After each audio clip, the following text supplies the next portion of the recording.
প্রিয় দর্শক, আমরা আলোচনা করছিলাম বিশ্ব টেলিযোগাযোগ দিবস আজ। সেই দিবসের প্রতিপাদ্য বিষয় হলো টেকসই উন্নয়নের জন্য ব্রডব্যান্ড।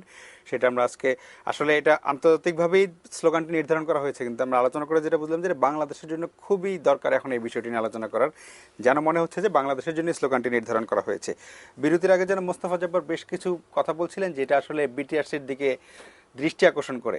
আপনার কাছ থেকে জবগুলো জানতে চাই যে উনি বলছিলেন যে প্রথমত স্পিড দরকার, মানে ওই যে যারা আউটসোর্সিং করে, যারা জনাব নজরুল ইসলাম খান যে বলেন যে লাখ লাখ ছেলে তৈরি হয়েছে, কিন্তু তাদের অনেকের কান্না পার্সোনালি আমরাও শুনি যে স্পিড নেই, কাজ করতে পারে না ভালোভাবে, সেটা একটা, এবং দামটা এখনো অনেক বেশি। সেইখানে আপনাদের বিটিআরসির কিছু করণীয় আছে? কথাগুলোর সাথে আমি সম্পূর্ণ একমত। মোস্তফা জব্বার ভাই যে কথাগুলো বলেছেন, আসলে আমরা একবার 1992 সালে আমরা এই সাবমেরিন কেবলসের সাথে সংযোগ আমরা নিলাম না। 2003 সালে অনেক পিছিয়ে গেছে। এটা বলার কারণ হচ্ছে 2003 সালে আবার নিলাম না। তার কারণ হচ্ছে আমরা দ্রুত গতির ইন্টারনেট পাওয়ার জন্য যে ইন্টারন্যাশনাল সুপার হাইওয়ের সাথে যুক্ত হব সেটা মিস করলাম, পিছিয়ে গেল। এখন আমরা পেতে যাচ্ছি আমাদের রিডান্ডেন্ট সাবমেরিন কেবলস পেতে যাচ্ছি আগামী 2 বছরের মধ্যে। সুতরাং দ্রুতগতির ইন্টারনেটের জন্য যে দ্রুতগতির সম্পন্ন প্রযুক্তি দরকার সেটা তো আমরা দেরি করে ফেলেছি, এটা সত্য কথা। কিন্তু এখন কথাটা হলো আমরা এখন কি করছি, এখন করছি আমরা যেটা করছি সেটা হলো, একটু আগে তো শুনলেন আমাদের এখন আমরা সাবমেরিন কেবলসে আরও একটা স্ট্যান্ড বাই আমরা পেয়ে যাব খুব তাড়াতাড়ি, এবং এটা 2015 সালের মধ্যে পেয়ে যাব। আমরা আত্মনির্ভরশীল হয়ে যাব। ইতিমধ্যে আপনারা শুনেছেন জেলাগুলো আপনাকে কানেক্ট করা হয়েছে, এবং এটা আমি আপনাদেরকে বলি, এ পর্যন্ত 20,341 কিলোমিটার ফাইবার অপটিক্স লে করা হয়েছে, যেটা যেটা খুবই দরকার ব্রডব্যান্ডের জন্য। আর এই যে 3G যেটা প্রযুক্তি এখন চলছে, মোবাইলে আমরা 3G ইউজ করছি, এটা কিন্তু মোবাইল ব্রডব্যান্ড। ইচ্ছা করলে টেলিফোন ইন্ডাস্ট্রির অপারেটররা, গ্রামীণ ফোন বলেন, বাংলা লিঙ্ক বলেন, রবি বলেন, নামগুলো বলাই ভালো, একটা যখন বললাম, টেলিটক বলেন, সিটিসেল, সবাই ইচ্ছা করলে কিন্তু 1 Mbps এন্ড মোর গতিসম্পন্ন ব্রডব্যান্ড কানেক্টিভিটি দিতে পারে। এখন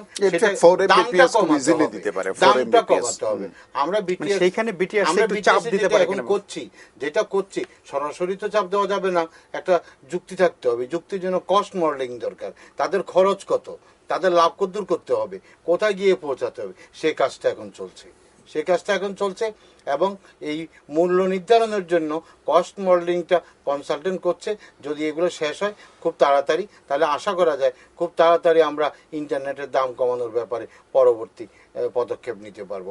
তবে আমি এটুকু আপনাদেরকে অবহিত করে রাখি, সারা বিশ্বে কল রেট এখন কিন্তু বাংলাদেশে প্রায় সর্বনিম্ন, দ্বিতীয়। আমরা ওইটাই বলছি, ভয়েস কলের ক্ষেত্রে প্রশংসনীয় কাজ হয়েছে বাংলাদেশে। ইন্টারনেটে আসা চাই, ওই জায়গাটাই আমরা চাচ্ছি যে ইন্টারনেটে ওই জায়গাটা দেরি করে ফেলেছি, আসতে হবে, এটার কোনো বিকল্প নেই। আমাদেরকে ইনফরমেশন সুপার হাইওয়েতে, মহাসড়কে আমরা যেটা প্রবেশ করেছি, আমাদেরকে দ্রুত গতিতে সেই ডেলিভারি বিকল্প। কিন্তু আমি মনে করি কি, আমাদের এখানে যে সবচেয়ে সস্তা হয়েছে ভয়েস কল, এইটা আমাদের, আমি বলবো ইন্টারনেটের ক্ষেত্রে উল্টো হয়েছে। তার কারণ এইটার জন্য সমানে সবাই কথা বলে, প্রয়োজনে অপ্রয়োজনে, কিন্তু যখন লিখবে, পড়বে, এর ভিতরে ঢুকবে, তখন কিন্তু নলেজ সোসাইটি করার একটু সোজা হয়, সে বুঝতে পারে। সুতরাং আমার মনে হয় এই দিকের থেকে এখন শিফট করা দরকার ওই দিকে, এবং ইন্টারনেটের দিকে বেশি ইন্টারনেটের দিকে দেওয়া দরকার। আচ্ছা, আমি আপনার কাছে একটা, মানে আপনারা এই বর্তমান সরকারের এটা তো দ্বিতীয় মেয়াদ, এই ধারাবাহিকতায় আমরা দেখছি যে মানে প্রযুক্তি বান্ধব অনেক সিদ্ধান্ত আপনারা নিয়েছেন। যেমন আলোচনার এক পর্যায়ে আসলো যে ব্রডব্যান্ডের দাম অনেক কমানো হয়েছে, যেটা আগে লাখের ঘরে ছিল, এখন এটা 100-এর ঘরে চলেছে, মানে 2800 টাকা। কিন্তু নিশ্চিতভাবেই বলতে পারি যে ভোক্তা পর্যায়ে এটা সুফল পৌঁছায় নাই।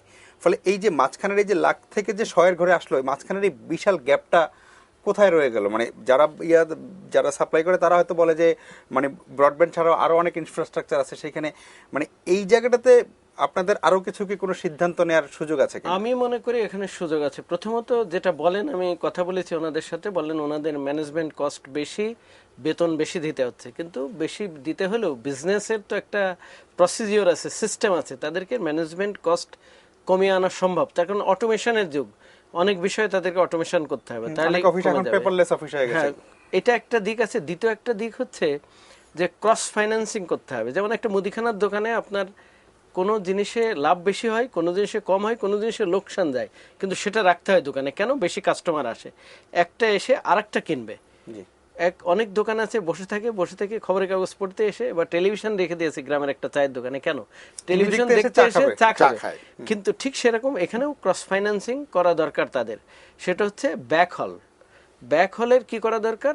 গ্রামে সস্তা করে দেওয়া দরকার কম, শহরে যা আছে তাই থাকতে পারে, তাহলে গ্রামের লোকের পরে চাপ পড়বে না। গ্রামের লোক অ্যাভারেজ পার ক্যাপিটা ইনকাম কম।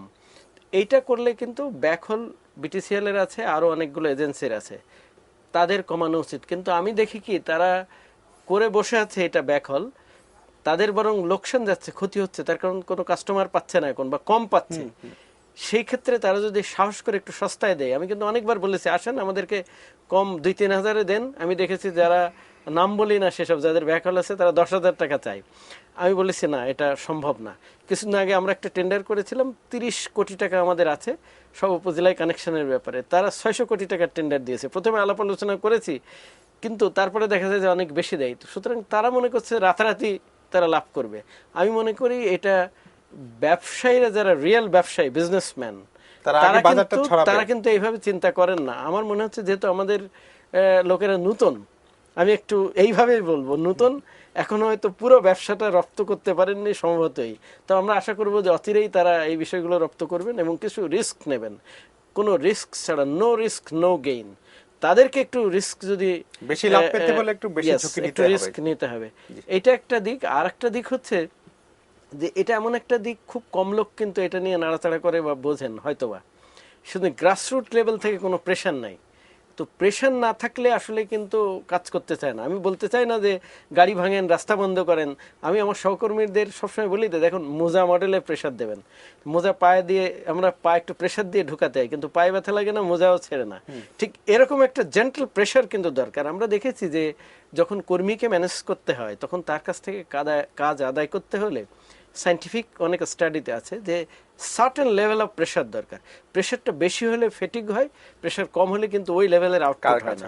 সুতরাং আমি মনে করি একটা সার্টেন লেভেল অফ প্রেশার দরকার, বোথ বিটিআরসি এবং যারা টেলকো আছে তাদের সকল ক্ষেত্রে। এটা আমি সরকারি লোক হয়েও আমি এটা বলতে বাধ্য হচ্ছি। আমি একটা তথ্য দেই, ছোট্ট একটা তথ্য।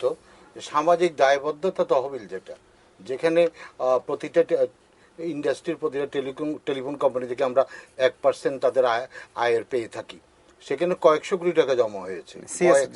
কারেক্ট, কয়েকশো কোটি টাকা ইউএসও ফান্ড। কারেক্ট। এখন এইটা নীতিমালা প্রণীত হচ্ছে সরকার থেকে। নীতিমালাটা আমরা অনুমোদন পেলে কাজ শুরু করতে পারবো। এবং মোস্তফা জাফর ভাইয়ের সাথে আমি সম্পূর্ণ একমত যে উপজেলার পরে ইউনিয়ন পর্যায়ে এবং গ্রাম পর্যায়ে নিতে হলে সেখানে সাবসিডি দিয়া, ইন্টারনেটে সাবসিডি দিয়া এমন অবস্থা করে ফেলতে হবে যেন সারা বাংলাদেশ ব্রডব্যান্ড কানেক্টিভিটিতে ভরে যায়। আমি গিয়াস ভাইয়ের সাথে আসলেই অ্যাড করব। প্রথমত বলি যে যারা আমরা আমাদের অপারেটরদের কথা বলা হয়েছে, যে ক্ষেত্রে এই বিষয়টা আসলে বোঝা উচিত, এরা ঠিক ভয়েস কলের জন্য যে পরিমাণ ইনভেস্টমেন্টের দিকে যেতে হয়েছে, তাদেরকে ইন্টারনেটের জন্য পার্টিকুলারলি 3Gর জন্য কিন্তু সেই পরিমাণ যেতে হয়নি। ওরা কিন্তু তাদের বেস স্টেশনগুলো আপডেট করেছে, নট রিপ্লেস করে না। তার মানে হচ্ছে আপডেট করার জন্য যতটুকু প্রযুক্তিগত সহায়তা দরকার, ইনফ্যাক্ট সেটা কিন্তু তাদের ভয়েস কল খুব রিচ করেছে। সো আলটিমেটলি ইন্টারনেটের জন্য তারা এই যে আমাদেরকে যেই সব হিসাবগুলো দেখায়, এই হিসাবগুলো যেগুলো দেখায়, এগুলো আসলে শুভঙ্করের ফাঁকি। আমি খুব ডিসপারেটলি এই কথাটা বলতে পারি যে আসলে তারা বিজনেস মডিউলটা এখনো পর্যন্ত সেই ব্যাপারে বিবেচনা করেনি। এনআই খান সাহেব যেটা বলেছেন, আমি মনে করি ভয়েস কলের ক্ষেত্রে এদের পরিকল্পনাটি খুব চমৎকার ছিল যে আমি এক্সপ্যান্ড করব, ইউজার বাড়বে, কল বাড়বে, সুতরাং আমার প্রফিট বাড়বে। এক্স্যাক্টলি সেই জায়গাটা কিন্তু ওরা ইন্টারনেটের ক্ষেত্রে করেনি। এবং সেই কারণে কিন্তু আমরা আমাদের যে ভয়টা আছে, আমরা সমস্ত কিছু উপকরণ, ব্যবস্থাপনা, অবকাঠামো সবই ঠিক করে রেখেছি, কিন্তু আমি যেখানে যেতে চাচ্ছি সেখানে যেতে পারছি না। অর্থাৎ আমার গ্রামের মানুষের কাছে যেতে পারছি না। যেটা গিয়াস ভাই বলেছেন সেটা হচ্ছে, ঢাকা শহরে যদি আমার 300 টাকা হয়, আমার এটা গ্রামে গিয়ে এটা 150 টাকা হওয়া উচিত, তাহলে আমার ইফ নট লেস। হ্যাঁ, আমার তাহলে দাঁড়াবে কি যে আমার প্রেশারটা তখন আমার গ্রামের দিকে নিয়ে যেটা- যেতে পারবে। আচ্ছা, এবং আমি কিন্তু- আউটসোর্সিং এর কাজটার কথা যেটা বলছি, আমি ঢাকা শহরে এনে তারা আউটসোর্সিং করে কোনো লাভ নাই। তাহলে খরচ বেড়ে যাবে, তার গ্রামে বসে করলে অনেক খরচ কম সমস্ত হবে। কিছু বড় কথা ক্ষেত্রে হচ্ছে এটার জন্য যে অর্থ প্রয়োজন হবে সে অর্থ আমাদের আছে। কিন্তু আমি আমাকে একটা এই কথা অর্থটা বলতে পারি, ব্যয় করলে আমার মনে হয় যে আমরা ওই বেনিফিটটা গ্রামে দিতে অর্থটা পারবো। আমাদের মজুদ আছে। জি। আমার তরফ থেকে আমি বলতে পারি, যদি এখনই আমাকে সব জায়গায় ব্রডব্যান্ড দেওয়া হয়, এখন $50 মিলিয়ন ফ্রিল্যান্সার আয় করছে, আমি কাজ করছি, তাদের প্রশিক্ষণ দিচ্ছি, 1 বছরের ভিতরে আমি প্রায় 1 লাখ প্রশিক্ষণ দেব। তো আমাকে সব জায়গায় যদি ব্রডব্যান্ড দেওয়া হয়, এখন 50 মিলিয়ন আছে, আমি মনে করি আগামী 3 বছরের ভিতরে আমি $1 বিলিয়ন ফ্রিল্যান্সার দিয়ে আয় করতে পারি।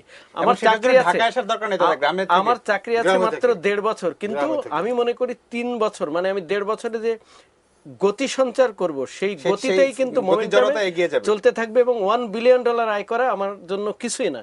দ্বিতীয় হচ্ছে, এই যে $1 বিলিয়ন আয় করবে ফ্রিল্যান্সাররা, এদের ভিতরে কিন্তু একটা বিরাট অংশ এন্টারপ্রেনিউর হয়ে যাবে, আরো অনেককে নিয়ে কাজ করবে। সেখানে কিন্তু আমি মনে করি $2-3 বিলিয়ন আয় করা সম্ভব।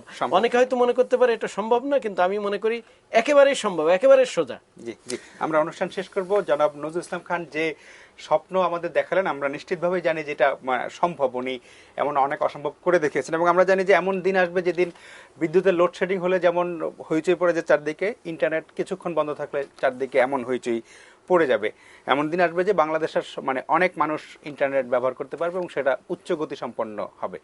তেমন দিনের অপেক্ষায় থাকলাম। আপনারা সবাই ভালো থাকবেন।